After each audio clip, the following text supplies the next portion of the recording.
الحمدللہ رب العالمین والصلاة والسلام علی سید المرسلین اما بعد فاعوذ باللہ من الشیطان الرجیم بسم اللہ الرحمن الرحیم پڑھیے الصلاة والسلام علیک یا رسول اللہ وعلی آلک واصحابک یا حبیب اللہ الصلاة والسلام علیک یا نبی اللہ وعلی آلک واصحابک یا نور اللہ۔ درود پاک پڑھنے کے بے شمار فضائل و برکات ہیں۔ میرے آقا مدینے والے مصطفیٰ صلی اللہ تعالیٰ علیہ وسلم کے دور میں ایک بڑا یونیک اور بڑا انوکھا واقعہ پیش آیا۔ ماجرا کچھ یوں تھا کہ میرے آقا علیہ السلام کہیں تشریف لے جا رہے تھے تو ایک شکاری جو ہے وہ پیارے آقا کے قریب سے گزرا صلی اللہ تعالیٰ علیہ وسلم، اور اس کے ہاتھ میں ایک ہرنی تھی۔ اس نے ہرنی کا شکار کیا تھا۔ اللہ کریم نے اس ہرنی کو بولنے کی طاقت عطا فرمائی، اور وہ ہرنی نبی پاک علیہ السلام سے کہتی ہے کہ حضور میرے چھوٹے چھوٹے بچے ہیں، اس نے مجھے پکڑ لیا ہے، آپ ذرا ایسے کہیے کہ مجھے تھوڑی دیر کے لیے چھوڑ دے تو میں اپنے بچوں کو دودھ پلا کر واپس آ جاؤں گی۔ پیارے آقا علیہ السلام نے اس ہرنی سے پوچھا کہ اگر تم نہ آئی تو؟ اس نے کہا حضور اگر میں واپس نہ آؤں تو مجھ پر ایسی لعنت ہو جیسی اس پر لعنت ہوتی ہے کہ جو نماز پڑھے اور اس کے بعد دعا نہ کرے۔ حضور میں واپس نہ آؤں تو مجھ پر ایسی لعنت ہو جیسی اس پر لعنت ہوتی ہے جس کے سامنے آپ کا ذکر کیا جائے اور وہ آپ پر درود نہ پڑھے۔ اب نبی پاک علیہ السلام نے اس شکاری سے بات کی کہ اس ہرنی کو چھوڑ دو۔ شکاری پہلے انسپائر ہو گیا تھا، وہ جانتا نہیں تھا کہ یہ کون شخصیت ہے، کہ یہ کون ہے کہ جن سے میرا جانور باتیں کر رہا ہے۔ تو آپ نے فرمایا کہ اسے چھوڑ دو کہ تھوڑی دیر میں واپس آ جائے گی۔ کہا حضرت یہ واپس نہ آئی تو کیا گارنٹی ہے؟ فرمایا میں ضمانت دیتا ہوں تم اسے چھوڑ دو۔ ایسا آج تک کبھی نہیں ہوا تھا کہ جانور جس کو گرفتار کیا جائے، ہرنی تو ویسے ہی بہت تیز دوڑنے والا جانور ہے، وہ کہاں ہاتھ میں آتا ہے، مگر شکاری چونکہ انسپائر ہو چکا تھا، اس کے سامنے یہ باتیں ہو رہی تھی تو اس نے نبی پاک علیہ السلام کی گارنٹی پر اس ہرنی کو چھوڑ دیا۔ حدیث کی کتابوں کے الفاظ ہیں کہ وہ ہرنی دوڑتے ہوئے پہاڑ کے پیچھے چلی گئی۔ اب نبی پاک علیہ السلام اور وہ شکاری کھڑے ہیں، انتظار کر رہے ہیں، اور تھوڑی دیر بعد اس آسمان نے یہ منظر دیکھا کہ وہ ہرنی واپس پہاڑ کے پیچھے سے آتی ہے اور آ کر اپنے آپ کو سرنڈر کر دیتی ہے۔ اب وہ جب شکاری یہ سارا کچھ دیکھتا ہے نا کہ یہ کیسی ہستی ہے کہ جو جانور سے بات کر رہے ہیں اور جانور کی گارنٹی دے رہے ہیں، جانور واپس آ کر سرنڈر کر رہا ہے، وہ شکاری کلمہ پڑھ کر مسلمان ہو گیا، نبی پاک پر ایمان لے آیا۔ اب یہاں دو باتیں بڑی خوبصورت ہیں، اس حدیث کا ایک اگلا پارٹ موجود ہے وہ میں سناؤں گا آپ کو، مگر ماں ہی ہوتی ہے، بے شک وہ جانور کی ماں کیوں نہ ہو۔ اس ہرنی نے یہ نہیں کہا کہ حضور مجھے چھڑوا دیجئے، مجھے گرفتار کیا ہے، وہ کہتی میرے بچے بھوکے ہیں، مجھے انہیں دودھ پلانے کی اجازت دیجئے۔ یہی ماں ہے کہ جو اپنے آپ کو تکلیف میں ڈالتی ہے مگر بچوں کے لیے راحت کا سامان کرتی ہے۔ جن کی ماں حیات ہے کاش وہ اپنی ماں کی قدر کر لے، اور جن کی ماں چلی گئی اللہ کرے کہ ان کے لیے خوبی صالح ثواب ہم کریں، ان کی روح کو خوش کریں، اللہ ہم سب کے والدین کی مغفرت فرمائے۔ اچھا اب جب یہ سارا کچھ ہو گیا تو جبریل امین نبی پاک علیہ السلام کی بارگاہ میں حاضر ہوئے اور عرض کرتے ہیں یا رسول اللہ صلی اللہ علیہ وسلم آپ کے رب نے آپ کو سلام فرمایا ہے، اور رب ارشاد فرماتا ہے کہ اے میرے رسول صلی اللہ علیہ وسلم جس طرح یہ ہرنی اپنے بچوں سے پیار کرتی ہے آپ کا رب اس سے زیادہ آپ کی امت سے پیار فرماتا ہے، اور جس طرح یہ ہرنی لوٹ کر آئی ہے حضور قیامت کے دن اللہ آپ کی امت آپ پر لوٹا دے گا۔ تو اے میرے پیارے اسلامی بھائیوں، یہ ہے درود پاک۔ اب اس میں اس واقعے میں دو بڑی اہم باتیں سیکھنے کو ملی ہیں کہ وہ کیا کہتی ہے حضور مجھ پر ایسی لعنت جیسی اس پر لعنت ہو کہ جو نماز پڑھے اور دعا نہ کرے۔ یہ بڑا پرابلم ہے، ہم دعا میں بڑی کنجوسی کرتے ہیں۔ آج کل ماشاءاللہ نمازی بڑھ گئے ہیں مسجدوں میں، اچھا یہ بھی الگ ٹرینڈ ہے کہ 5-6 روزے تک نمازی زیادہ ہوتے ہیں، آہستہ آہستہ پھر جانا شروع ہو جاتے ہیں، پھر آخری عشرے میں پھر آتے ہیں، پھر چاند رات سے بھاگ جاتے ہیں۔ تو اس بار ایسا نہ کریں، ہم پورے سال کے نمازی بنیں، ہم پورے سال کے لیے نماز ہم پر فرض ہے، نہ صرف رمضان کے لیے تو فرض نہیں ہے۔ اور دعا میں کیوں کنجوسی کرتے ہیں؟ دیکھیں دنیا والے پتہ کیا، اگر آپ اور میں اچھا میں اگر یہاں سے شروع کروں نا تو سب کو ایک کاغذ اور قلم دو کہ اپنی اپنی پرابلم لکھیں، تو شاید کچھ لوگ تو ایسے ہوں گے جو کہیں گے ایک کاغذ اور دے دو، پرابلم تو بہت ساری ہیں۔ پرابلم میں ہم سارے ہی ہیں، کوئی بیمار ہے، کوئی پریشان ہے، کوئی کاروباری، کوئی فیملی پرابلم سب کو ہیں، مگر پرابلم حل کرنے والے سے بات نہیں کرتے. حل المشکلات تو رب ہے، دافع البلیات تو مولا ہے. مصیبتیں حل اس نے کرنی ہیں. وہ کہتے ہیں نا ہم سب کے پاس جاتے ہیں، ہم رب کے پاس ہی نہیں جاتے. اچھا دنیا میں کیا کرتے ہیں یار، فلاں سے رابطہ ہو گیا نا تو مسئلہ حل ہو جائے گا، فلاں سے ذرا سیٹنگ ہو گئی تو مشکل حل ہو جائے گی. دنیا والے پتہ ہے کیسے ہوتے ہیں؟ آپ کسی سے ایک بار لائف میں ہیلپ مانگ لیں، اللہ نہ کرے کسی کی ہمیں ضرورت پڑے، لیکن ہیلپ مانگ لیں تو شاید وہ قریب ہو تو کر دے، لیکن دوبارہ جائے تو کہتے ہیں بھی تھوڑے دنوں پہلے تو کی تھی ہیلپ، پھر آ گئے. اب دوسری ہیلپ میں تھوڑا سا آپ کو ٹونٹ ملے گا، تھوڑا سا تانا ملے گا. تیسری بار جائیں تو یار لگتا ہے اس کی تو عادت ہو گئی ہے مانگنے کی. چوتھی بار میں موبائل نمبر بھی بلاک ہو جاتا ہے. یہ ہے دنیا، ٹھیک ہے نا. اور آؤ میں بتاتا ہوں میرے رب کی رحمت کیسی ہے. اللہ فرماتا ہے ادعونی استجب لکم، تم مجھ سے مانگو میں تمہیں عطا کروں گا. دنیا والوں سے زیادہ مانگو انہیں برا لگتا ہے، رب اس سے جتنا مانگو اسے اچھا لگتا ہے. وہ فرماتا ہے جو زیادہ مانگنے والا ہے میں اس سے زیادہ خوش ہوتا ہوں، اور جو نہیں مانگتا اس سے رب ناراض ہوتا ہے. مگر ہم دعا ہی میں سستی کرتے ہیں. کیوں نہیں مانگتے رب سے؟ پوچھو دعا کیا ہے. مولا علی شیر خدا فرماتے ہیں جب میرا جی چاہتا ہے میں اللہ سے باتیں کروں، میرا جی چاہتا ہے رب مجھ سے باتیں کرے، میں قرآن پڑھنے لگ جاتا ہوں. اور جب جی چاہتا ہے میں اللہ سے باتیں کروں میں دعا کرنے لگ جاتا ہوں. یہ اللہ سے بات کرنے کا طریقہ ہے. نو سیکریٹری بٹوین یو اینڈ ہم، نو اپوائنٹمنٹ ریکوائرڈ. بڑے سے بڑے آدمی سے بات کرنے کے لیے ٹائم لینا پڑتا ہے، ٹائم بھی لمیٹڈ ملتا ہے. کوئی اپوائنٹمنٹ کی ضرورت نہیں ہے، کوئی ٹرانسلیٹر کی ضرورت نہیں ہے. جب جی چاہے ہاتھ اٹھاؤ، سر جھکاؤ اور اپنے رب سے باتیں کرنا شروع کر. تو بتاؤ نا اس کو پریشان، بتاؤ نا اس کو مصیبت میں ہوں، بتاؤ تو صحیح اس کو کس پرابلم میں ہوں. اکیلے میں مانگا کرو، مسجد میں بیٹھا کرو، نماز ختم ہو جائے پھر بھی بیٹھ جایا کرو. آج ہمیں کوئی بہت بڑا آدمی اپنے گھر میں بلائے اور کہے کہ یار 5-10 منٹ کی صاحب سے میٹنگ ہے، اور وہ کہے بیٹھ جاؤ تھوڑی دیر، آدھا گھنٹہ میرے پاس بیٹھو. باہر نکل کے دوستوں کو بتاتے ہیں یار میٹنگ تو 5 منٹ کی تھی، صاحب نے آدھا گھنٹہ بٹھایا. ہاں مجھے 1 گھنٹہ ٹائم دیا. دنیا والوں کے پاس گھنٹہ بیٹھو، بڑے آدمی کے پاس تو خوشی ہوتی ہے، اور اللہ کے گھر میں بیٹھنے کا ٹائم ہی نہیں ہے، دعا مانگنے کا ٹائم ہی نہیں ہے. سوچئے ہم کیا کر رہے ہیں. اور یہ سوچ لے کہ نماز پڑھ کر دعا نہ مانگنا یہ اللہ کو سخت ناپسند. یہ خاص قبولیت دعا کا وقت ہے. نماز پڑھنے کے بعد، قرآن پڑھنے کے بعد درود، کوئی بھی نیکی کرتے نا، ہر نیکی سے کیا ہوتا ہے رحمت آپ کی طرف متوجہ ہوتی ہے. جب بھی کہتے ہیں کہ کوئی دعا کرنی ہو نا تو پہلے کوئی صدقہ دے کر یہ 2 رکعت صلاۃ الحاجات پڑھ کے دعا کرو. جیسے ہی آپ کوئی نیکی کرتے رحمت الہی متوجہ ہو جاتی ہے. اب ہاتھ اٹھائیں، اب دعا کریں اور دل سے کریں.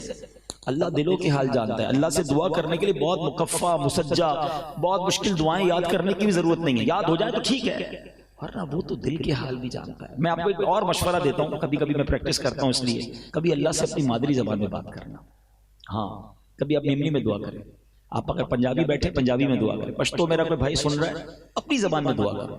اس کی جو کنیکٹیوٹی ہے نا وہ آپ کے دل سے نکلے گی. آپ پھر اکیلے میں بیٹھ کے مانگو، اور خاص طور پہ جو تہجد کا وقت ہے دعا میں بھی کبھی کبھی دیکھیں ہمارا پرابلم کیا ہے. ابھی ماشاءاللہ محفل میں دعا ہوگی، ہمارے ہاتھ بھی اٹھیں گے، آنکھوں سے آنسو بھی نکل آئیں گے، اچھی بات ہے.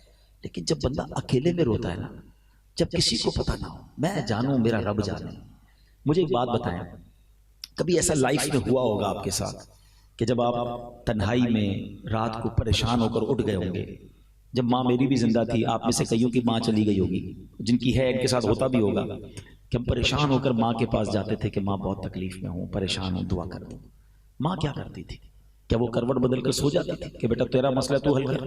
ماں بھی اٹھ جاتی تھی، وہ سینے لگاتی تھی، ہم سے زیادہ بے چین ہو جاتی تھی. مجھے بتاؤ میں رات اٹھ کر ماں کے پاس جاؤں اور آنسو بہا دوں تو ماں بے قرار ہو کر سینے لگا لے. تو اگر رات کبھی اٹھ کر تہجد میں ماں سے زیادہ پیار کرنے والے رب کے پاس جاؤں تو وہ کیوں نہ کرم کرے گا، وہ کیوں نہ مشکل آسان کرے گا. واٹ ایور پرابلم یو ہے، واٹ ایور کلیمٹی یو ہے، کوئی بھی مسئلہ میرے اور آپ کے لیے بڑا ہے. ہمارا ایک اور پرابلم پتہ ہے کیا ہے کہ ہم اپنی کلیمٹی کو، اپنے پرابلم کو کیلکولیٹر سے کیلکولیٹ کرتے ہیں. یار یہ تو ہو ہی نہیں سکتا، یہ قرضہ تو اتر ہی نہیں سکتا، یہ پرابلم سالو بھی نہیں ہو سکتا، کاروبار بڑا ڈیمیج ہو گیا ہے، صحت بڑی خراب ہو گئی ہے، ڈاکٹر کہتا ہے بڑا مشکل ہے، جناب فیملی میں بڑا ایشو ہے. میرا اور آپ کا ایشو ہے.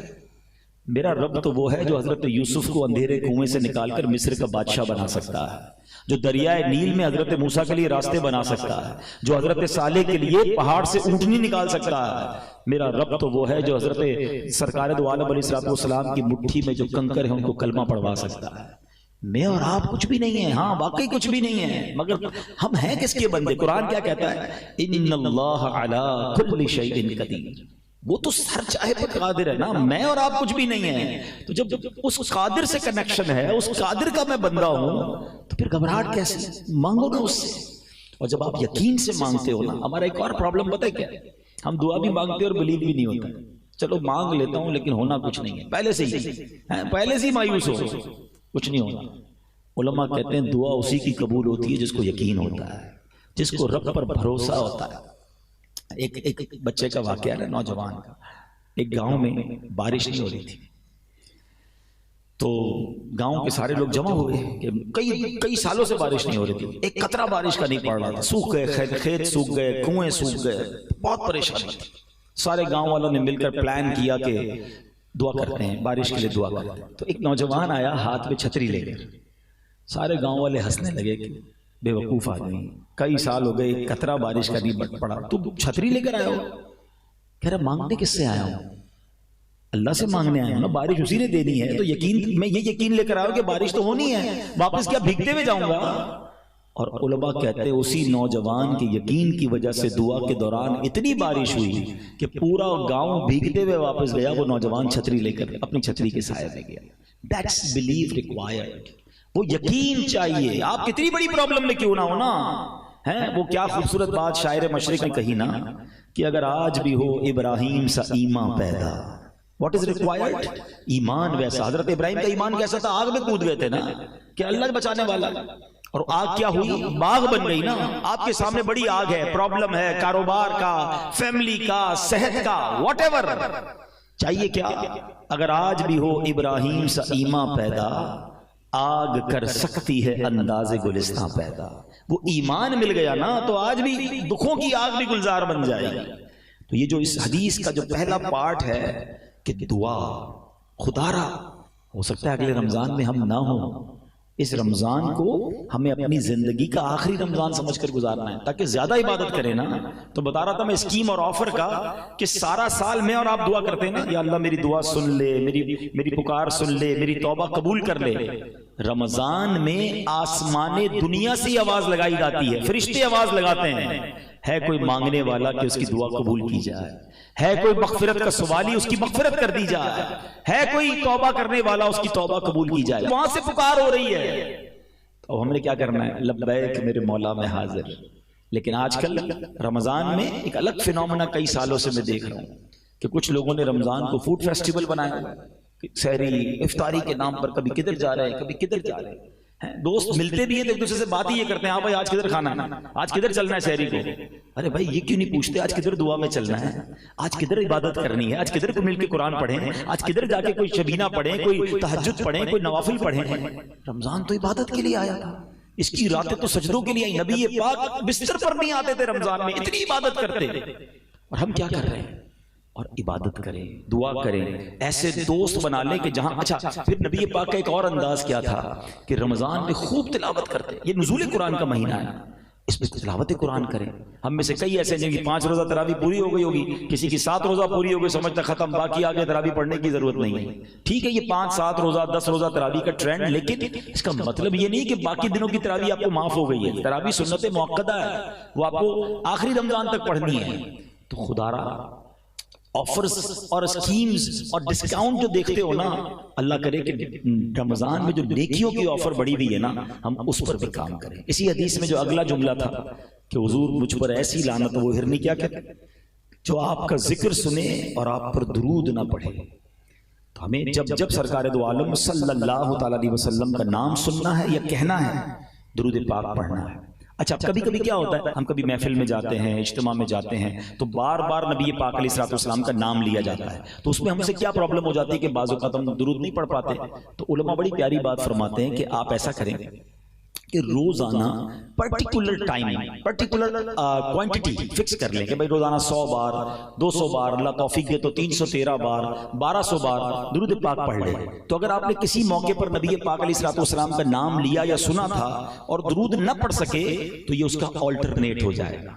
تو اپنی زندگی میں روزانہ درود پاک کا کوئی ٹائم رکھیں، تسبیح جیب میں رکھا کریں، فضول باتوں سے بچ کر درود پاک پڑھیں، ذکر اللہ کریں۔ موبائل کے ساتھ گھنٹوں گزار رہے ہیں، دوستوں کے ساتھ گھنٹوں گزار رہے ہیں، ساری رات جناب پاکستان پر ایسے بحث ہو رہی تھی جیسے سارا نظام ہم ہی چلا رہے ہیں۔ روز ڈالر کا ریٹ چیک کرنا ہے، روز پیٹرول کا ریٹ چیک کرنا ہے، انٹرنیشنل مارکیٹ چیک کرنی ہے، 1 روپے کا ڈالر لینا نہیں ہے، روز ریٹ چیک کرنا ہے۔ ٹائم بہت ہے نا، ساری ان تمام چیزوں کو چیک کر رہے ہیں جس سے لینا دینا کچھ نہیں ہے، لیکن ٹائم بہت ہے تو تمام کاموں میں فضول ٹائم ضائع کرنا ہے۔ اب میں سوال کروں کہ کتنوں نے اس بار کتنا قرآن پڑھ لیا ہے؟ تو قرآن پڑھنے کا ٹائم نہیں ہے۔ اچھا پڑھ بھی لیا تو سمجھے گا کون قرآن؟ انڈرسٹینڈ کب کریں گے؟ اتنی زندگی گزر گئی، رب نے قرآن میں کیا فرمایا ہم اس کے لیے بھی تیار نہیں ہیں۔ خدا را ایسا نہ کریں۔ حدیث پاک میں آتا ہے وہ دل ویران ہے جس میں کچھ قرآن نہیں ہے۔ چیک کرو نا میرے دل میں کتنا قرآن ہے۔ اور قرآن یہ فرشتوں کے نازل ہونے والا کام ہے۔ ہاں جس گھر میں قرآن پڑھا جاتا ہے، جس آفس پہ پڑھا جاتا ہے، مبارک ہونے، اور پڑھتے رہا کرو، صرف رمضان نہیں پورا سال جہاں قرآن پڑھا جاتا ہے نا فرشتے نازل ہوتے ہیں۔ بلکہ قرآن کیسی شفا ہے کہ ایک بار نبی پاک علیہ الصلوۃ والسلام کی بارگاہ میں ایک شخص آیا، ذرا سنیے کہ پیارے آقا علیہ الصلوۃ والسلام کی بارگاہ میں ایک شخص آیا، اس نے کہا حضور میرے گلے میں درد ہے۔ تو نبی پاک علیہ الصلوۃ والسلام نے فرمایا قرآن پڑھنا اختیار کرو۔ ایک شخص حاضر ہوا، اس نے کہا حضور میرے سینے میں تکلیف ہے۔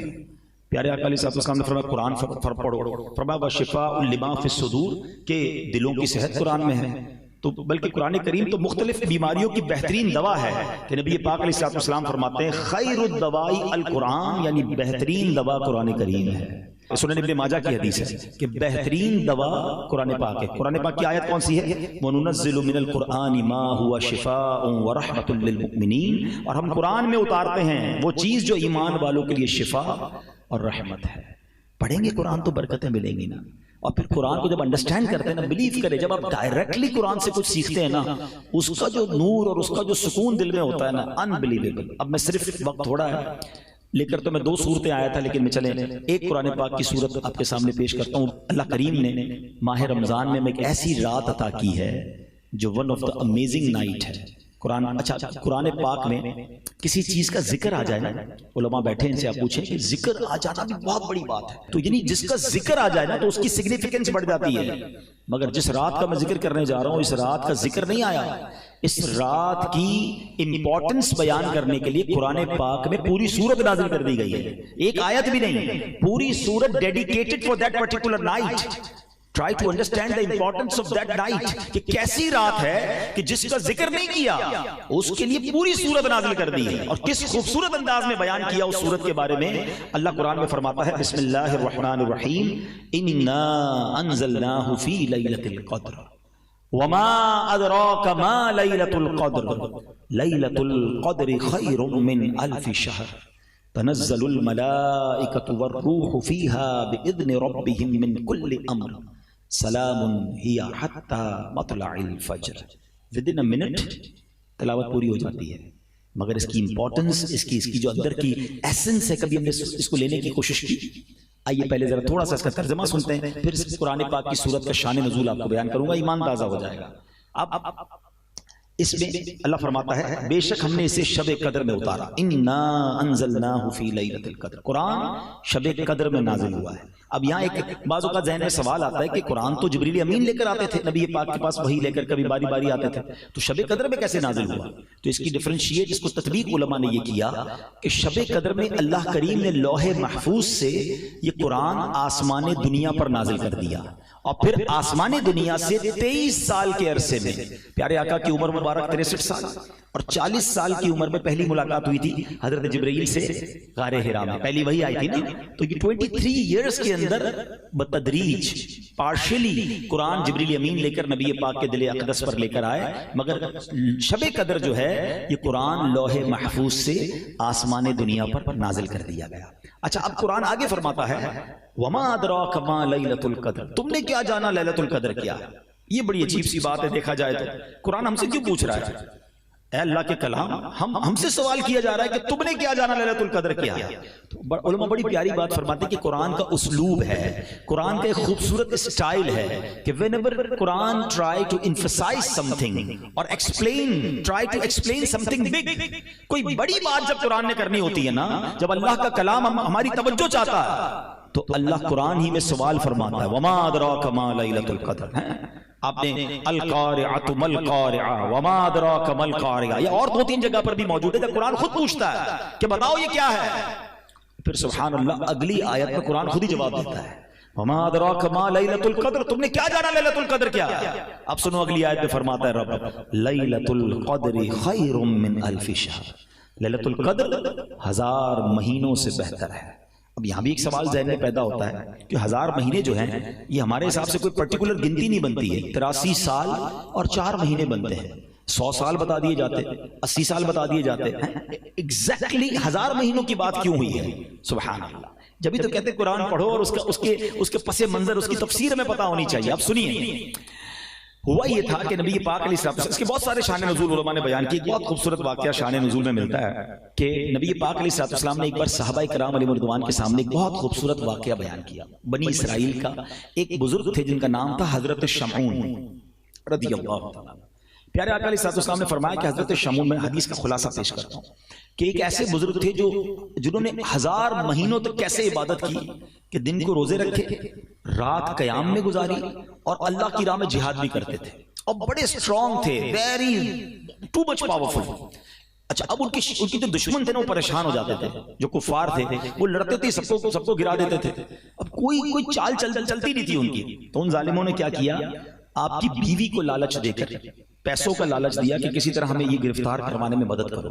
بیوی لالچ میں آ گئی، اس مکار عورت نے کیا کیا، اپنے شوہر کو حضرت شمعون کو رات کو رسی سے باندھ دیا کہ صبح اٹھیں گے تو میں کافروں کو بلا کر حوالے کر دوں گی۔ اب جب رسیوں سے باندھا اور وہ لوگ آنے سے پہلے حضرت شمعون کی آنکھ کھلی، انہوں نے اپنے آپ کو رسیوں میں بندھا دیکھا تو ہاتھ ہلایا تو رسیاں ٹوٹ گئیں۔ فرمایا اللہ نے تو مجھے بہت طاقت دی ہے، رسیاں کیا میرا بگاڑیں گے؟ کہتی نہیں حضرت میں تو آپ کی طاقت چیک کر رہی تھی۔ ٹھیک ہے، دوسرے دن اس عورت نے رات کو زنجیروں سے باندھ دیا کہ اب کیسے نکلیں گے۔ آپ صبح اٹھے، ہاتھ ہلایا تو زنجیریں ٹوٹ گئی۔ عورت کہتی میں تو آپ کی طاقت چیک کر رہی تھی۔ آپ نے کہا مجھے اللہ نے بڑی طاقت دی ہے سوائے میرے بالوں کے۔ اب یہاں اس حضرت شمعون کی زبان سے یہ نکل گیا، پہلے کی جو شریعت تھی نا اس میں بڑے بال رکھنے کی مردوں کو اجازت تھی۔ ہم نبی پاک کے امتی ہیں، ہماری شریعت میں مرد کو کندھے سے نیچے بال رکھنا حرام ہے، یاد رکھیے گا، اور عورتوں کو کاندھے سے اوپر بال رکھنا حرام ہے۔ یا الٹا ہو گیا ہے، مرد کے بال اتنے بڑے بڑے ہونے لگ گئے، پونیاں باندھتے ہیں مرد، اور عورتیں اتنے چھوٹے بال کرا رہی ہیں کہ جناب پتہ ہی نہیں چلتا۔ کبھی کبھی تو کوئی بندہ جا رہا ہو اتنے بڑے بال ہوتے لگتا ہے کوئی خاتون جا رہی ہے، جب پیچھے مڑ کے دیکھتے پتہ نہیں آ رہی تو مرد ہی ہے۔ تو کیوں کرتے ہیں ایسا؟ مسلمان ہیں، ہماری کوئی پہچان ہے، اور جو شریعت کا حکم ہے اس پر عمل کریں۔ بہرحال حضرت شمعون کو اس عورت نے رات کو انہی کے بالوں سے باندھ دیا۔ اب آپ صبح اٹھے تو اپنے آپ کو چھڑا نہیں سکے۔ اب ان ظالموں نے کیا کیا کہ آپ کو بڑی بے دردی سے شہید کیا، آپ کو کاٹا، آپ کے ٹکڑے ٹکڑے کیے۔ اب جب آپ کو شہید کیا نا تو اللہ کی غضب کی ایسی بجلی نازل ہوئی کہ جتنے یہ قتل کرنے والے تھے سب کے سب ان کی بیوی سمیت سب راکھ ہو گئے۔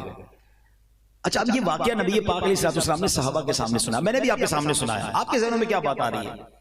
ہمارے ذہنوں میں کیا بات آتی ہے؟ یار یہ بزرگ کتنے بڑے بزرگ تھے، کتنی محنت کی اور کیسے ظلم کے ساتھ شہید ہوئے۔ واقعی یہ تو ہے، مگر صحابہ کرام کا سوچنے کا انداز ہی نرالا تھا۔ کیا خوبصورت مائنڈ سیٹ تھا۔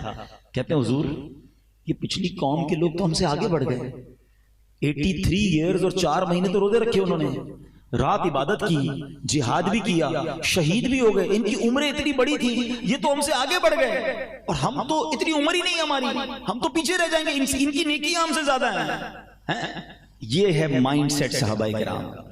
ہم جنرل سوسائٹی میں آتا ہوں، ہمیں لگتا ہے میں تو پیچھے رہ گیا، جنرل سوسائٹی میں تو میرا گھر ہی نہیں ہے، میں تو فلیٹ میں رہتا ہوں، اپنی گاڑی کے ساتھ کوئی بڑی گاڑی لگ جائے تو لگتا ہے میری گاڑی چھوٹی، یہ اصل گاڑی تو یہ ہے۔ کسی کی گھڑی دیکھے تو پریشان، کسی کا موبائل دیکھے تو پریشان، کسی کی فیکٹری دیکھے تو پریشان، ہم اسی میں مر گئے۔ کسی کے گھر دعوت میں جاؤ تو ہمارے گھر میں جھگڑا شروع ہو جاتا ہے، کیوں بھائی اس کا ڈرائنگ روم میں دیکھا کیسے صوفے لگے تھے، تم تو لگاتے ہی نہیں ایسے صوفے، دیکھو بچے کی شادی میں کتنا بڑا فنکشن کیا، تم تو کرتے ہی ہو، بندہ بولے میں گھر دعوت میں لے کر گیا، جھگڑا میرے گھر میں شروع ہو گیا۔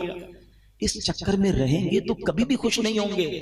کیا خوبصورت مائنڈ سیٹ تھا صحابہ کا کہ حضور نیکیوں میں آگے بڑھ گئے۔ ایسا ہی ایک اور واقعہ آپ کو سناتا ہوں، اللہ کرے کہ کمپٹیشن کرنا ہے نا، آؤ کرتے ہیں نا، نیکیوں میں کرو نا، مال کا کمپٹیشن، نعمتوں کا کمپٹیشن کبھی بھی ختم نہیں ہوگا. آپ کروڑ پتی ہیں، آپ کو ارب پتی نظر آ جائے گا. آپ ارب پتی بن بھی گئے تو خرب پتی نظر آ جائے گا. لوگوں کے اپنے جہاز ہیں، اپنے آئرلینڈ ہیں، کدھر تک دوڑو گے؟ ہر بار آپ سے اوپر والا کوئی مل جائے گا، ٹینشن نہیں رہو گے. اچھا اس پرابلم سے پتہ ہے ایک اور پرابلم کیا ہو رہی ہے؟ ہم انجوائے نہیں کر رہے اپنی لائف کو. جو ہماری لائف ہے نا اس کو تو انجوائے نہیں کر رہے، کیونکہ دوسرے کی دیکھ کے اپنی لائف ہی بری لگ رہی ہے. حالانکہ اللہ نے کروڑوں سے اچھا مجھے بنایا. ایک بار کیا ہوا، غریب صحابہ، مہاجرین جو تھے نا وہ غریب تھے، انصار بڑے ویل آف تھے کیونکہ وہ تو پہلے سے مدینے میں رہتے تھے. مہاجرین مکے سے ایمٹی ہینڈڈ مدینے گئے تھے. تو مہاجرین صحابہ نبی پاک کے پاس آئے. Look at the way of talk. اور ان کی تھنکنگ کیا تھی؟ کہتے حضور وہ عرض آپ سے کرنے آئے تھے، حدیث کا خلاصہ فرماؤ کیا کہنا ہے. کہیے کیا کہنا ہے. نبی پاک فرماتے ہیں کہ حضور مسئلہ یہ ہے کہ یہ جو انصار صحابہ ہیں نا، نماز ہم پڑھتے ہیں، نماز یہ بھی پڑھتے ہیں، روزہ ہم رکھتے ہیں، روزہ یہ بھی رکھتے ہیں، لیکن حضور یہ صدقہ کرتے ہیں ہم تو نہیں کر سکتے. یہ پیسے والے ہیں نا، یہ اللہ کی راہ میں خرچ کرتے ہیں ہم تو نہیں کر سکتے. ہم پیچھے رہ گئے نیکیوں میں. انہوں نے یہ نہیں کہا کہ حضور ان کے گھر اچھے ہیں ہمارے گھر اچھے نہیں ہیں، ان کے پاس پیسے ہیں ہمارے پیسے نہیں ہیں، ان کے کپڑے مہنگے ہمارے کپڑے نہیں حضور وہ صدقہ خیرات کرتے ہیں پیسوں سے، ہم ہیں غریب. تو نبی پاک علیہ السلام نے پتہ کیا فرمایا؟ کہ آپ پیارے آقا کی تربیت بھی دیکھو. فرمایا ایسا کرو، میں تمہیں ایسا وظیفہ نہ بتا دوں کہ جب تم وہ وظیفہ پڑھ لو، وہ عمل کر لو، تو جو تم سے آگے نیکیوں میں تم ان کے برابر ہو جاؤ. کہ حضور ضرور بتائیے. پیارے آقا نے فرمایا 33 بار سبحان اللہ، 33 بار الحمدللہ، 34 بار اللہ اکبر پڑھ لیا کرو. جو نیکیوں میں تم سے آگے نا تم اس سے برابر ہو جاؤ گے. They become happy. پیسے لینے تو آئے نہیں تھے، ثواب کا کمپٹیشن تھا، خوشی خوشی واپس چلے گئے. اب سنو، تھوڑی دیر بعد پھر آیا. کہتے حضور مسئلہ ہو گیا. فرمایا کہو کیا کہتے ہو؟ کہ حضور جو آپ نے ہمیں وظیفہ بتایا نا وہ انہوں نے بھی سن لیا ہے، وہ انصار صحابہ نے بھی سن لیا ہے. اب وہ پیسے والے بھی ہیں، وظیفہ بھی کر لیں گے. اب نبی پاک بہت مسکرائے. حدیث کے الفاظ ہیں پیارے آقا بہت مسکرائے اور فرمایا ذالک فضل اللہ یؤتیہ من یشاء. یہ اللہ کا فضل ہے، اللہ جسے عطا فرمائے. لیکن اس واقعے کے تحت جو علماء نے ڈیبیٹ کی ہے، اللہ اکبر، اتنی خوبصورت ڈیبیٹ ہے کہ کیا مائنڈ سیٹ تھا، کیا نیتیں تھیں. اونلی ثواب چاہیے تھا، کمپٹیشن تھا نیکیوں کا. بچپن سے ایک واقعہ ہم سن رہے ہیں، مگر اس کا ایسنس کب لوگے؟ کہ حضرت عمر نے کیا کہا تھا غزوہ تبوک کے موقع پر کہ میں ویل آف ہوں، پیسے اچھے ہیں، آج ابو بکر سے آگے بڑھ کے دکھاتا ہوں. ہمارے پاس پیسے اچھے ہو یار، اس بار کاروبار اچھا ہوا ہے، پڑوسی سے اچھی گاڑی لے کے دکھاتا ہوں. آج اس بار کاروبار اچھا ہوا ہے، دوست سے اچھا موبائل لے کے دکھاتا ہوں. پیسے بہت اچھے، اب دنیا کو بتاتا ہوں کیسا کام کیسے ہوتا ہے. ہم اس چکر میں مر گئے. حضرت عمر کہتے ہیں پیسے اچھے تھے، کاروبار وغیرہ اچھا ہوا تھا، آج ابو بکر صدیق سے نیکیوں میں آگے بڑھ جاتا ہوں. 50% اپنے گھر کا مال لے کے سرکار دو عالم علیہ السلام کے پاس چلے گئے. آقا نے پوچھا عمر کیا لائے ہو؟ کہ حضور گھر کا آدھا سامان لے کر آ گیا ہوں. ادھر بھائی لوگوں کو 2.5% زکات بھاری پڑ رہی ہوتی ہے. او ہو 2.5% تو بہت ادھارے تھی وہ 50% لے کے چلے گئے. مجھے یہ سمجھ آج تک نہیں آتی کہ جس کو 5 کروڑ روپے کی زکات بھاری پڑتی ہے وہ یہ کیوں نہیں سوچتا کہ اللہ نے 2 ارب دیے تو 5 کروڑ بن رہے ہیں نا، اس کا شکر کب ادا کرو گے؟ ادھر کروڑ 2 کروڑ کی زکات بنے تو ٹینشن شروع ہو جاتی ہے. بندہ کہتا ہے مولوی صاحب کو راستہ بتاؤ، یہ والی نیت تو یوں تھی، یہ پلاٹ کی نیت یوں تھی. ارے کیوں نیتیں بدلنے کی کوشش کرتے ہو؟ جب بھی زکات بناؤ تو یہ نیت کرو کہ تھوڑی اور زکات نکال دوں. زکات بچانے کے مسئلے نہ پوچھا کرو، زکات دینے کے مسئلے پورا پوچھا کرو. جس دن تم نے زکات پوری دی، آج گارنٹی سے لکھ لو اگلے سال تمہاری زکات اور بڑھ جانی ہے. اور جو پوری زکات دیتے ہیں ان سے آپ پوچھ لیں کہ ماشاءاللہ ہر سال ان کی زکات بڑھتی ہے. اللہ کی راہ میں خرچ کرنے سے مال کم نہیں ہوتا. بتاتا ہوں کمپٹیشن کس کو کہتے ہیں. کہتے ہیں میں آدھا مال لے کے چلا گیا نبی پاک کے پاس. کہتے ہیں مجھے انتظار تھا صدیق اکبر کیا لاتے ہیں. اللہ اکبر. صدیق اکبر آئے، سر پر ایک پوٹلی ہے، ایک چھوٹا سا ٹوکرا ہے. اپیرنٹلی حضرت عمر سے مال تھوڑا تھا، یہ یاد رکھیے گا. یہ ایک اور خوبصورت بات سیکھیں گے آپ. اپیرنٹلی یعنی دیکھنے میں وہ مال حضرت عمر سے تھوڑا تھا. آ کر عرض کرتے ہیں حضور یہ میری طرف سے حاضر ہے. پیارے آقا نے پوچھا ابو بکر کیا لایا ہو؟ کہتے ہیں حضور گھر میں جو کچھ تھا سب لے آیا ہوں. ابو بکر گھر والوں کے لیے کیا چھوڑا ہے؟ کہ حضور گھر والوں کے لیے اللہ اور اس کا رسول کافی ہے، میں گھر والوں کے لیے کچھ بھی نہیں چھوڑ کر آیا، آپ کا نام چھوڑ کے آیا ہوں. اللہ اکبر. حضرت عمر نے وہ تاریخی جملہ فرمایا کہ آج مجھے پتا چل گیا کہ ابو بکر صدیق سے میں کبھی نیکیوں میں آگے نہیں بڑھ سکتا. اور سنو حضرت ابو بکر صدیق نے جب یہ صدقہ کیا نا، ارے ہمارے اور آپ کے صدقے کی اوقات کیا ہے. جبریل امین حاضر ہوتے ہیں اور سبحان اللہ نبی پاک سے کہتے ہیں حضور ابو بکر کو سلام رب فرما رہا ہے، اللہ کا سلام پہنچائیے اور پوچھئے ابو بکر سے کہ اس حال میں تم راضی ہو؟ سیدنا ابو بکر صدیق سے نبی پاک نے پوچھا ابو بکر تم اس حال میں راضی ہو؟ رب کا سلام آیا ہے۔ آپ زاروں کتار رونے لگے، سنگل پینی نہیں تھی۔ آج ہمارا چھوٹا سا نقصان ہو جائے اللہ سے شکوے، موڈ آف، فیملی سے جھگڑا شروع ہو جاتا ہے، کیا ہوا بھائی مارکیٹ ڈاؤن ہو گئی ہے۔ اب تو سنا ہے کئی فیملیز پہلے مارکیٹ کا ریٹ چیک کرتی پھر اپنے شوہر سے بات کرتی ہیں، نانا آج گال نہیں کرنی، مارکیٹ بہت ڈاؤن ہے، پر جواب صحیح نہیں میرے۔ ہمارا یہ حال ہو گیا ہے کہ ہم تو اپنے گھر والوں سے ہمارا موڈ آف کر دیتے ہیں۔ حضرت ابوبکر صدیق کے پاس 1 روپیہ نہیں ہے اور رب پوچھ رہا ہے کہ اے ابوبکر تم رب سے راضی ہو؟ آپ زاروں کتار رونے لگے، کہتے میں اپنے رب سے کیسے ناراض ہو سکتا ہوں۔ اچھا حضرت ابوبکر صدیق نے کیا کیا تھا پتہ ہے؟ اتنا کلین سویپ کیا تھا اپنے گھر کو کہ سارا سامان تو دے دیا، اپنے بٹن بھی راہ خدا میں دے دیے، کانٹے لگائے ہوئے تھے۔ تو جو جبریل امین آئے تھے نا پیارے آقا کے پاس رب کا سلام لے کر، انہوں نے کرتے پر کانٹے لگائے ہوئے تھے۔ نبی پاک نے پوچھا اے جبریل کیسا لباس پہنا ہے؟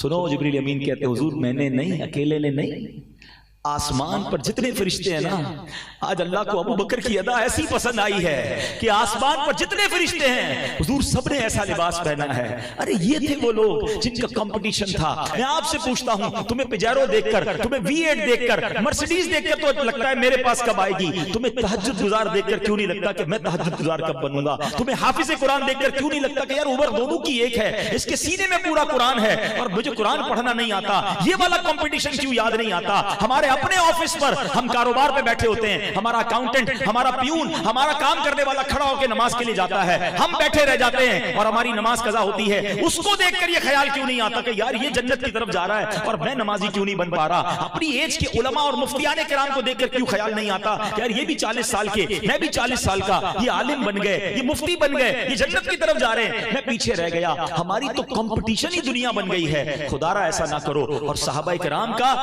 لیلۃ القدر کے لیے اب سنو، باقی کی طرف پھر آتا ہوں ورنہ اس موضوع پر تو بہت ساری باتیں میرے پاس کہنے کے لیے۔ کیا کہا حضور؟ پچھلی قوم والے تو آگے بڑھ گئے، حضرت شمعون کی 1000 مہینوں کی عبادت، ہماری تو عمر ہی تھوڑی ہے۔ ہائے ہائے میرے آقا علیہ الصلوۃ والسلام کے دل پر رنج گزرا، قلب پر حزن گزرا، اور رب کو یہ کب گوارا ہے کہ حبیب پاک کے دل پر غم گزرے۔ جبریل امین آتے ہیں، کہتے حضور غمزدہ نہ ہو، آپ کے رب نے آپ کی امت کو ہر سال ایک رات ایسی دے دی ہے کہ جو اس رات میں عبادت کرے گا وہ حضرت شمعون کی 1000 مہینوں کی عبادت سے آگے بڑھ جائے۔ لیلۃ القدر خیر من الف شہر، اور سنو لیلۃ القدر 1000 مہینوں کے برابر نہیں کہا رب نے، خیر من الف شہر، اور اس سے بہتر افضل ہے۔ علماء کہتے ہیں رب جانے، اس کی عطائیں جانے کہ 1000 مہینوں سے کتنے بہتر ہیں۔ اچھا اس رات ہوتا کیا ہے؟ تنزل الملائکۃ والروح فیہا باذن ربہم من کل امر سلام ہی حتی مطلع الفجر۔ جبریل امین اور جناب فرشتے اللہ کا حکم لے کر آتے ہیں اور سلامتی ہوتی ہے صبح تک۔ تو یہ رات ہر سال ہمیں عطا کی گئی ہے۔ میں نے تفصیل اس لیے بیان کر دی کہ be ready for that night, تیار ہو جاؤ اس رات کو حاصل کرنے کے لیے۔ اور بہترین طریقہ کیا ہے اس رات کو حاصل کرنے کا؟ سبحان اللہ، اور بہترین طریقہ تو اعتکاف ہے۔ یہ جو 10 دن کا اعتکاف ہوتا ہے نا آخری عشرے کا، اس کا ایکچولی موٹیو کیا ہوتا ہے، اس کا گول کیا ہوتا ہے؟ الٹیمیٹ گول یہ ہے کہ کسی طرح لیلۃ القدر کو حاصل کر لیا جائے۔ اب بندہ جب ہے ہی اعتکاف میں تو ساری رات 10 کے 10 دن اعتکاف میں اس کو لیلۃ القدر مل ہی جائے گی۔ اچھا پھر اللہ کی اور مہربانی دیکھو کہ یہ نہیں فرمایا کہ پورے سال میں کوئی بھی رات لیلۃ القدر ہوتی ہے، ہمیں 365 راتوں میں عبادت کر کے ڈھونڈنا پڑتا تھا۔ یہ بھی نہیں فرمایا کہ رمضان کی کوئی رات ہوتی ہے، اور نیرو سرچ کر دی گئی۔ حدیث میں فرمایا آخری عشرے کی تاک راتوں میں سے ایک رات لیلۃ القدر ہے، 21ویں، 23ویں، 25ویں، 27ویں یا 29ویں۔ اب ان 5 راتوں کو پلیز ٹارگٹ کر کے رکھیں۔ میں اور آپ 83 سال 4 مہینے عبادت نہیں کر سکتے، نارملی جیتے بھی نہیں ہیں اتنا، اور 83 سال کے روزے، 83 سال کی رات کی عبادت، اور اللہ کی راہ میں جہاد کر کے شہید ہونے والے حضرت شمعون تھے نا، ان سے زیادہ ثواب مل سکتا ہے۔ تو اب بتائیں کیسی اسکیم ہے، کتنا پریپیئر ہونا چاہیے؟ مگر ہم نے تو آخری عشرے عید کی شاپنگ کی پلاننگ کی بھی ہوتی ہے۔ تو یہاں میں یہ مشورہ دوں گا اگر ہو سکے تو اعتکاف میں بیٹھیں، لیکن اب اعتکاف میں بھی ایک نیا ٹرینڈ شروع ہو گیا ہے، یہ اسمارٹ فون ساتھ جاتا ہے اعتکاف میں، 4 دوست بھی ساتھ جاتے ہیں، تو پتہ چلا بیٹھے تو اعتکاف میں الٹا اور فضول باتیں کر کے گناہ لے کر آ رہے ہیں۔ یاد رکھیے گا مسجد میں جب بھی جائیں نا فضول باتوں سے بچنا ہے۔ احادیث میں مضمون ملتا ہے مسجد میں فضول بات کرنا آپ کے نیکیوں کو اس طرح کھا جاتا ہے جیسے آگ لکڑی کو کھا جاتی ہے۔ فرمایا مسجد میں کہہ کہا قبر میں اندھیرا لاتا ہے، تو نہ ہنسنا ہے نہ مسجد میں فضول باتیں کرنی۔ اب آتے ہیں کہ لیلۃ القدر کی رات جبریل امین زمین پر تشریف لاتے ہیں فرشتوں کے ساتھ اور عبادت کرنے والوں سے مصافحہ کرتے ہیں، اور فرمایا حضرت پیارے آقا علیہ السلام نے پوچھا ہے جبریل اس رات اور کیا ہوتا ہے؟ یعنی عرض کرتے ہیں حضور سب کی بخشش ہو جاتی ہے، حدیث پاک کا خلاصہ سوائے 4 قسم کے لوگوں کے۔ اب آپ سوچیں کہ لیلۃ القدر بھی کچھ لوگ ایسے ہوں گے جن کی بخشش نہیں ہوگی، وہ کون 4 ہیں؟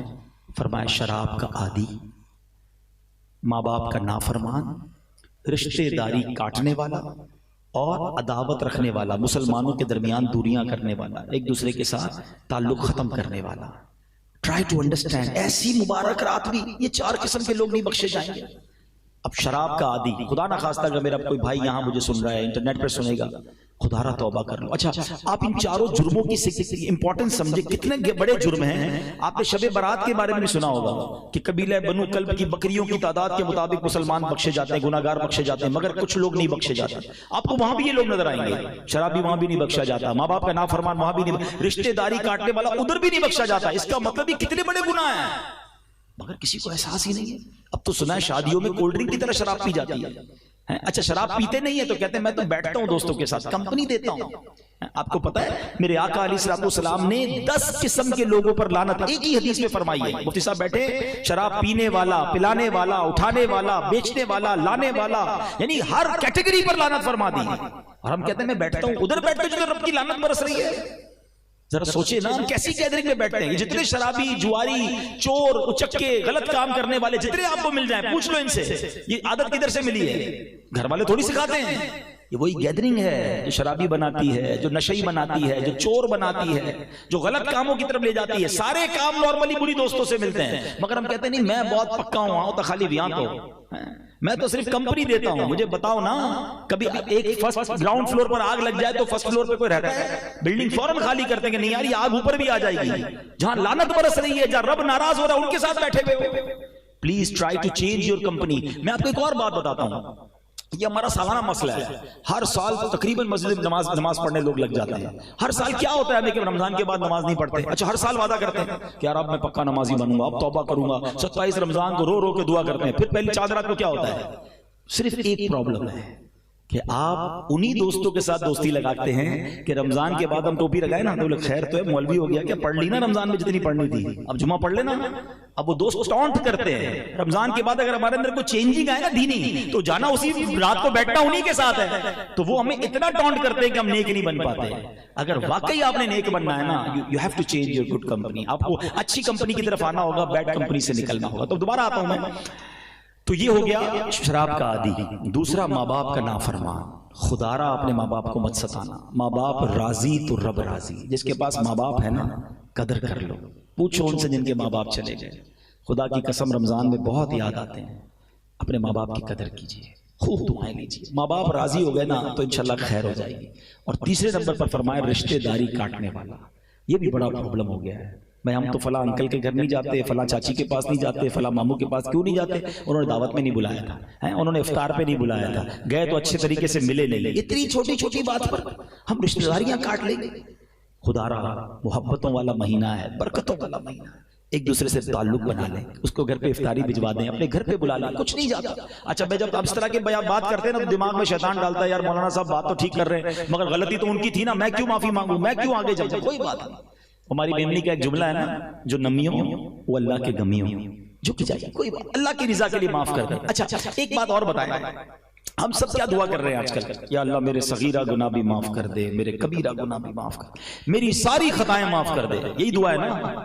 ہم نے معاف کر دیا اللہ کے بندوں کو، یعنی ہم معاف کرنے کے لیے کسی کو تیار نہیں ہے۔ اللہ سے کہہ رہے ہیں اللہ تو سب معاف کر دے، پہلے خود تو معاف کرو۔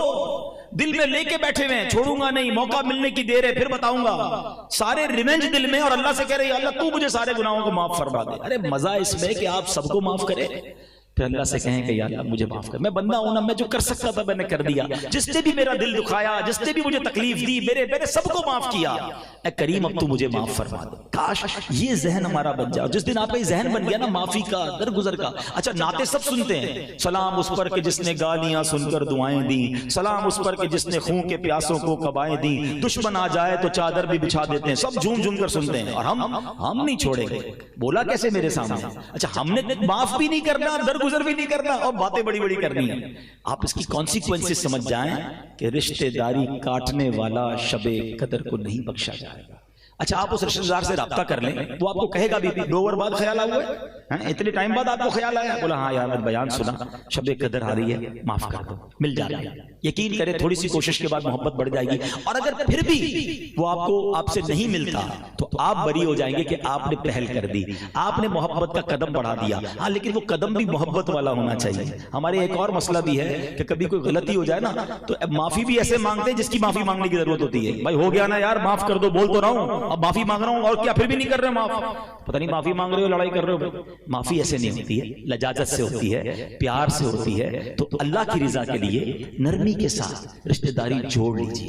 اگر کسی رشتہ دار کے ساتھ دوری ہے نا اللہ ناراض ہو جائے گا۔ ہمیں جنت میں جانا ہے، تھوڑی دن لائف ہے، محبت کے ساتھ پیار کے ساتھ رہیے۔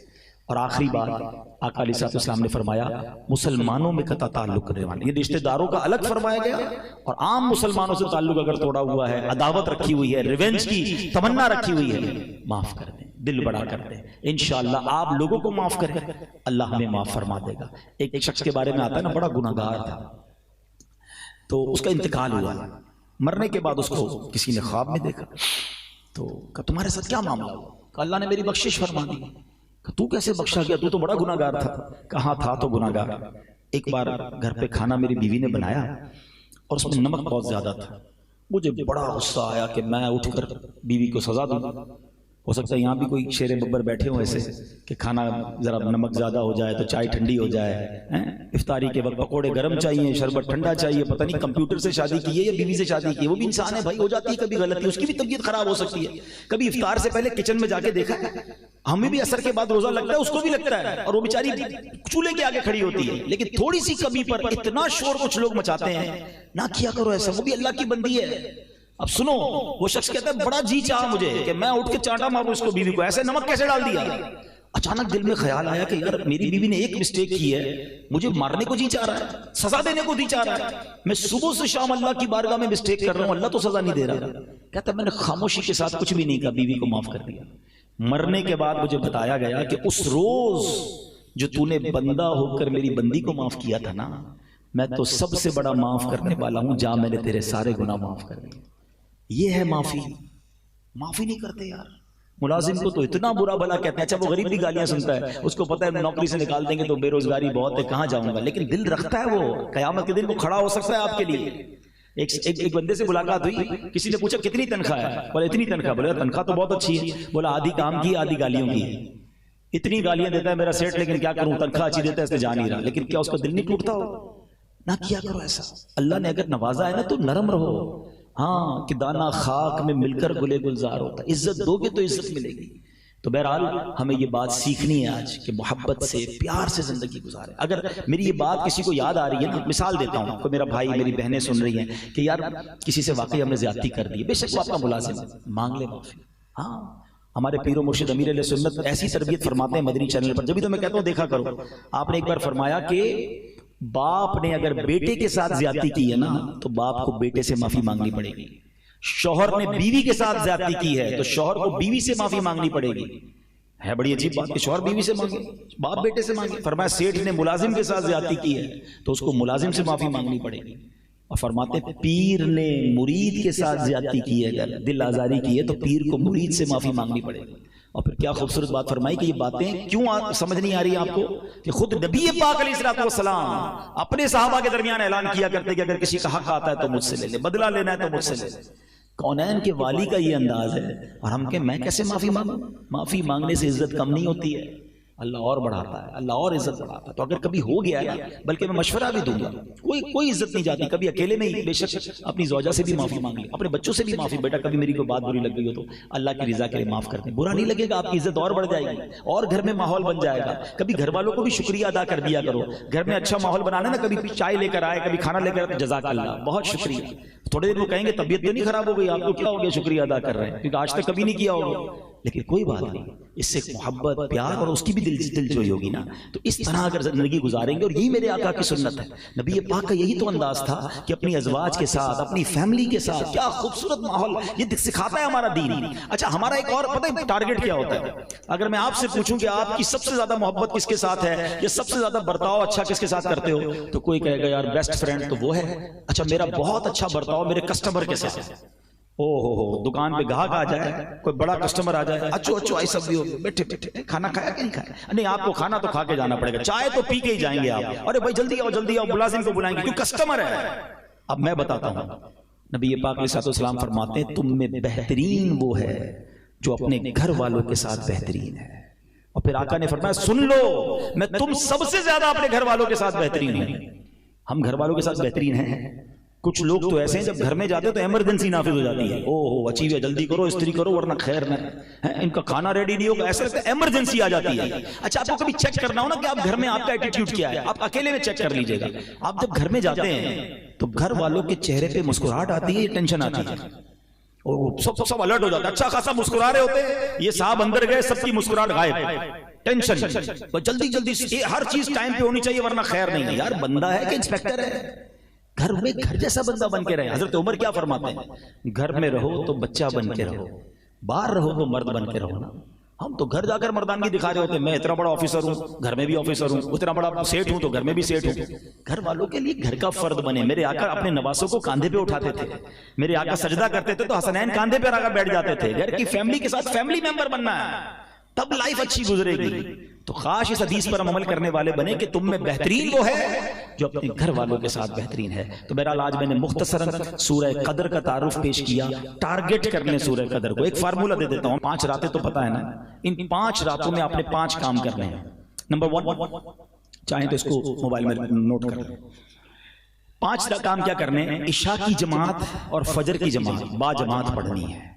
حدیث پاک میں آتا ہے، روایتوں میں آتا ہے، جو عشاء اور فجر با جماعت پڑھ لے اسے ساری رات عبادت کا ثواب ملتا ہے. تو پہلے تو یہ ٹارگٹ لازمی کریں. سیکنڈ، اللہ پاک توفیق دے، تراویح تو پڑھنی ہے، اس رات میں صلاۃ التسبیح پڑھ لیں. صلاۃ التسبیح پڑھ لیں یا کم از کم 12 نوافل پڑھ لیں، یعنی ہم ورائٹی آف عبادت کریں گے. پھر اس رات سورہ ملک پڑھیں اور اللہ توفیق دے تو 1 پارہ، زیادہ پڑھ سکے تو 2 پارے تلاوت کر لیں. نمبر 4، اس رات جو ہے اگر ماں باپ حیات ہیں تو ان کی دستبوسی کر کے ان سے دعائیں لے لیں، ماں باپ کی خدمت کا ثواب کما لیں. ماں باپ چلے گئے تو ان کی قبر پر چلے جائیں. اور نمبر 5، اس رات کچھ نہ کچھ چیریٹی کریں. اگر پیسے کم ہیں 100 روپے کے 5 لفافے بنا لیں. 5 راتیں ہیں، اللہ نے اور دی 1000 کے بنا لیں، 10 ہزار کے بنا لیں، جیب میں رکھ لیں. کسی بھی غریب کو کسی بھی اچھے کام میں آپ اس 5 راتوں میں دیں. اب ہوگا کیا؟ ان 5 میں سے جو بھی رات لیلۃ القدر ہوئی نا، ملٹی پلائی بائی 1000 مہینے ہر نیکی کا ثواب مل جائے گا. لیلۃ القدر خیر من الف شہر. پلان کر کے، ٹارگٹ کر کے، کوئی کھانا پینا نہیں اس رات. دوستوں کو کہہ دو، کبھی کبھی سیزن ہوتا ہے کنٹینر لگے ہوئے ہوتے ہیں فیکٹری میں، تو کیا کہتے ہو؟ نہیں بھائی آج نہیں آ سکتا، میرا کنٹینر جا رہا ہے، میرا بہت بڑی اہم میٹنگ ہے، 10-12 دن بہت کام ہے، بعد میں کھا پی لیں گے، بعد میں گھوم لیں گے. فیملی کو ٹائم نہیں دیتے جب سیزن آتا ہے. یہ لیلۃ القدر نیکیوں کا سیزن ہے، یہ آخری عشرہ دعاؤں کا سیزن ہے.